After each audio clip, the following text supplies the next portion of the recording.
चलिए तेज रफ्तार खबरों का सिलसिला शुरू करेंगे। हिंदुस्तान के जांबाज पायलट विंग कमांडर अभिनंदन आज भारत लौटने वाले हैं। भारत के कड़े रुख की वजह से पाकिस्तान को दूसरे दिन ही भारत के पायलट को वापस करने का फैसला करना पड़ा। वे वाघा बॉर्डर से भारत आएंगे। इस्लामाबाद से वाघा बॉर्डर के रास्ते भारतीय ग्रुप कैप्टन जेडी कुरियन अभिनंदन को लेकर भारत आएंगे। पंजाब के सीएम कैप्टन अमरिंदर सिंह समेत वायुसेना के बड़े अधिकारी और मोदी सरकार के कई मंत्री वाघा बॉर्डर पर अभिनंदन का अभिनंदन करेंगे। अभिनंदन का MiG-21 विमान बुधवार सुबह पाकिस्तान के हमले को रोकने के दौरान जमीन पर आ गया था। जमीन पर गिरने से पहले अभिनंदन ने अपने MiG-21 से पाकिस्तान के एक लड़ाकू विमान F-16 को मार गिराया था। इससे पहले करगिल युद्ध के वक्त भी 26 साल के फ्लाइट लेफ्टिनेंट के नचिकेता पाकिस्तान के कब्जे में थे, लेकिन वैश्विक दबाव की वजह से पाकिस्तान ने नचिकेता को 8 दिन के अंदर छोड़ दिया था। पीएम नरेंद्र मोदी ने भी इशारों में पायलट प्रोजेक्ट पूरा होने का संकेत दे दिया है। साथ ही ये भी कहा कि पायलट प्रोजेक्ट पूरा हुआ है, अब रियल करना है, पहले तो प्रैक्टिस थी। राष्ट्रीय विज्ञान दिवस के मौके पर दिल्ली के विज्ञान भवन में शांति स्वरूप भटनागर पुरस्कार समारोह में पीएम मोदी ने वैज्ञानिकों को संबोधित किया और पायलट प्रोजेक्ट पूरा होने की बात कही। पाकिस्तान की तरफ से विंग कमांडर अभिनंदन को छोड़े जाने को भारतीय वायुसेना ने पड़ोसी देश की ओर से सद्भाव का संदेश मानने से इनकार किया है। एयरफोर्स ने साफ किया कि इसे सद्भाव के संदेश के तौर पर वो नहीं देखते। पाकिस्तान ये सिर्फ जिनेवा संधि की शर्तों के तहत कर रहा है। गुरुवार शाम भारत की तीनों सेनाओं के वरिष्ठ अधिकारियों ने साउथ ब्लॉक के लॉन में संयुक्त प्रेस वार्ता की। इस प्रेस कॉन्फ्रेंस में भारत की तरफ से भारत प्रशासित कश्मीर में सेना के ठिकानों पर हमले के लिए F-16 लड़ाकू विमान के इस्तेमाल के सबूत पेश किए गए। बालाकोट में भारतीय कार्रवाई पर एयरफोर्स ने कहा कि उसके पास पूरे सबूत हैं कि वहां कितने लोग हताहत हुए हैं। ये सबूत हैं, जो जगहें हमें नष्ट करने थे वो हमने नष्ट कर लिए हैं। अब ये सरकार के ऊपर है कि वो सबूत जारी करती है या नहीं। सेना के मेजर जनरल सुरेंद्र सिंह महल ने कहा कि पिछले 2 दिनों में कम से कम 35 बार पाकिस्तान ने सीजफायर उल्लंघन किया है और भारतीय सेना उसका जवाब दे रही है। इस प्रेस कॉन्फ्रेंस में थल सेना की तरफ से मेजर जनरल सुरेंद्र सिंह महल, वायुसेना की तरफ से air vice marshal RGK Kapoor और नौसेना की तरफ से रियर एडमिरल दलबीर सिंह गुजराल शामिल हुए थे। अब अमेरिका भी आतंकी संगठन जैश ए मोहम्मद के खिलाफ एक बड़ी मुहिम चलाएगा। अमेरिकी अधिकारियों ने कहा है कि जैश और उसके सरगना के खिलाफ वो डोमेस्टिक अथॉरिटीज के तहत नजर रखेंगे और ये देखेंगे कि जैश को पैसे कहां से मिल रहे हैं, कौन उन्हें संसाधन मुहैया करवाता है। जम्मू कश्मीर के कुपवाड़ा के हंदवाड़ा में आतंकियों और सुरक्षा बलों के बीच मुठभेड़ चल रही है। यहां 2 से 3 आतंकियों के छिपे होने की खबर मिली थी। इसके बाद सुरक्षा बलों ने ऑपरेशन शुरू किया।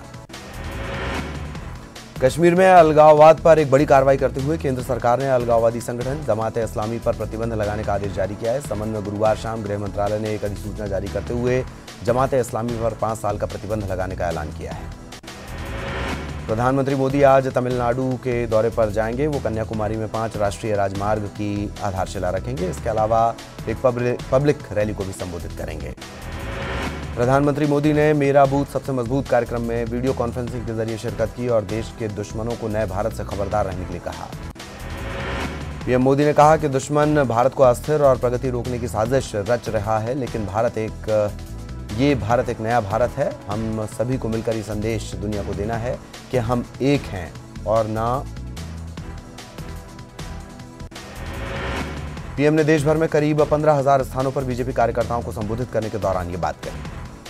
कांग्रेस अध्यक्ष राहुल गांधी आज महाराष्ट्र में 2 चुनावी जनसभाएं करने वाले हैं। मुंबई के अलावा उनकी दूसरी जनसभा धुले में होनी है। पाकिस्तान की नापाक हरकत जारी। बीकानेर में सीमा पार से संदिग्ध वीडियो कॉल और मैसेज आ रहे हैं। वहीं पुलिस ने लोगों से सतर्क रहने और सूचना देने की अपील की है। खाजूवाला के हनीफ नागौरी नाम के युवक के पास पाकिस्तान के नंबरों से व्हाट्सएप कॉल आई। इसके बाद उसने सूचना खानूवाला पुलिस थाने को दी है। जैसलमेर में बॉर्डर एरिया के पास दामोदरा गांव से एक संदिग्ध युवक को सुरक्षा एजेंसियों ने दबोचा। संदिग्ध हारून रशीद रांची का बताया जा रहा है। सुरक्षा एजेंसियों ने संदिग्ध को पुलिस को सौंप दिया। भारत पाक अंतर्राष्ट्रीय बॉर्डर पर गतिरोध बढ़ने के साथ ही अब बीकानेर पुलिस सतर्क नजर आई है। बीकानेर एसपी प्रदीप मोहन शर्मा सीमांत इलाके खाजूवाला पहुंचे और इलाके की गतिविधियों के बारे में जानकारी ली।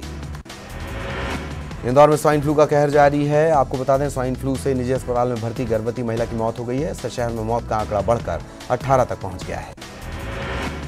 दुर्ग में स्वाइन फ्लू के 2 मरीज पॉजिटिव मिले हैं। इसमें 4 साल की मासूम और 48 साल का एक शख्स शामिल है।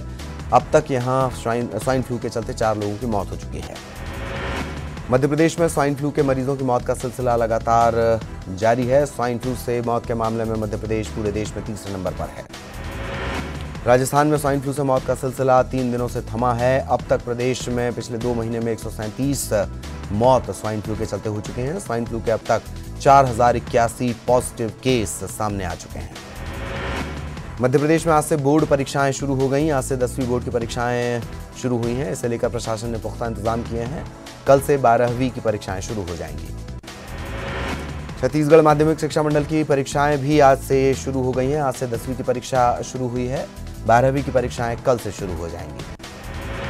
शिवपुरी में शराब पीकर हंगामा कर रहा शख्स ट्रक की चपेट में आ गया। इसके चलते उसकी मौत हो गई। शिवपुर में किसान से 2 लाख की लूट हो गई। शिवपुर में किसान से 2 लाख पर हाथ साफ कर दिए गए। किसान के 2 लाख पर से और जेब कतरी के जरिए इस पूरी वारदात को अंजाम दिया गया। सीसीटीवी में ये तस्वीरें कैद हुई हैं। जबलपुर के न्यू शोभानगर में बिजली का खंभा लगाने को लेकर 2 अधिवक्ताओं में विवाद हुआ। विवाद इतना बढ़ा कि मामला स्टेट बार काउंसिल तक पहुंच गया। स्टेट बार काउंसिल के स्वर्ण जयंती समारोह के दौरान अधिवक्ता सत्येंद्र पटेल और हर्षित पटेल के समर्थकों ने कार्यालय के बाहर हंगामा किया। उनका कहना है कि अधिवक्ता आर के सैनी और उनके परिजनों ने बेवजह उनके साथ गाली गलौज और मारपीट की। बुरहानपुर के मालवीर गांव में नकली साधुओं की गांव वालों ने मिलकर पिटाई कर दी। गांव वालों की शिकायत थी कि दोनों साधु नकली साधु बनकर लोगों को ठग रहे हैं, डराकर पैसे की वसूली कर रहे हैं। गांव वालों ने पिटाई के बाद पुलिस के हवाले कर दिया। छत्तीसगढ़ के स्वास्थ्य मंत्री टी.एस. सिंहदेव ने रायपुर के डीकेएस सुपर स्पेशलिटी अस्पताल का जायजा लिया। स्वास्थ्य मंत्री पहली बार डीकेएस अस्पताल पहुंचे थे। एमपी में लोगों को अब एटीएम जैसा राशन कार्ड मिलेगा। सरकार में खाद्य नागरिक आपूर्ति मंत्री और शिवपुरी के प्रभारी मंत्री प्रद्युम्न सिंह तोमर ने करेरा में आयोजित कृषि ऋण माफी सम्मेलन में इस बात का ऐलान किया। उन्होंने ये भी कहा कि देश में मध्य प्रदेश पहला ऐसा राज्य होगा जहां राशन कार्ड एटीएम की तरह कार्य करे। उन्होंने ये भी बताया कि जिस तरह एटीएम से कहीं भी पैसे निकाले जा सकते हैं, उसी तरह से राशन कार्ड का उपयोग भी उपभोक्ता कहीं भी कर सकता है।